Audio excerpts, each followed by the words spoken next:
Vipi my people, nimeenta Majid hapa. So even ndio now the AI looks na it gives predictions za better matches zenye ziko na high odds. Yeah, for now it focuses more on under, overs and away, home and draw.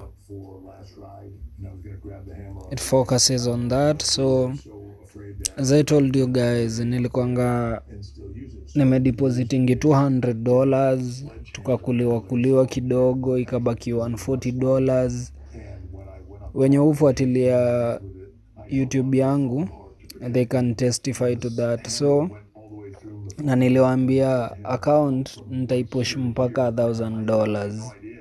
So as you can see, sahi ni saa 7:30 manze, sijalala, nilikuwa na push hiyo account. Imenichukua kitu kama 3 days to achieve that, but all in all, God is good. So ilibaki $140 na hiyo $140 ndio tumepush mpaka $1,100. So I told you guys, if you have a dollar account itashow hivi, if you have a Kenyan shillings account itakuwa na KSH hapo. So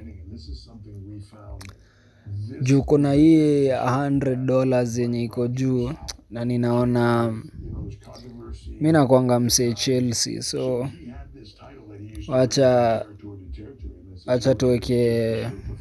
tuweke ngapi, wacha tuibeti na $80.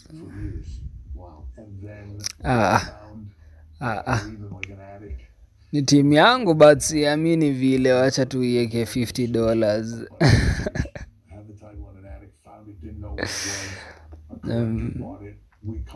Okay, there it is. So tumebaki na $1,050, so $1,050.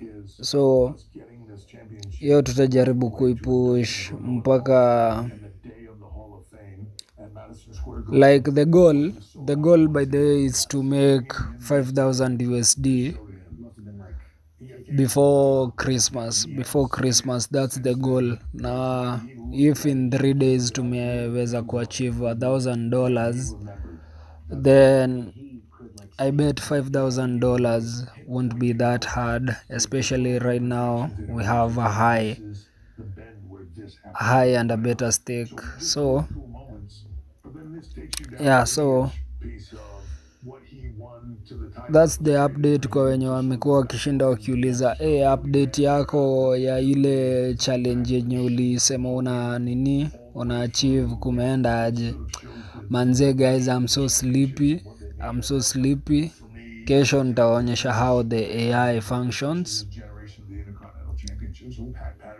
This is one of the best thing yenye ishai happen kwa market, na believe you me,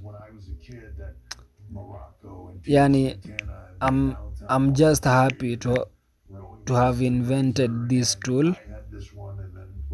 I'm just happy. Hii ni life changing, to be honest. I never knew in 3 days someone can make $1,000. So guys, wacheni nilale. I will see you tomorrow manze. Kismat.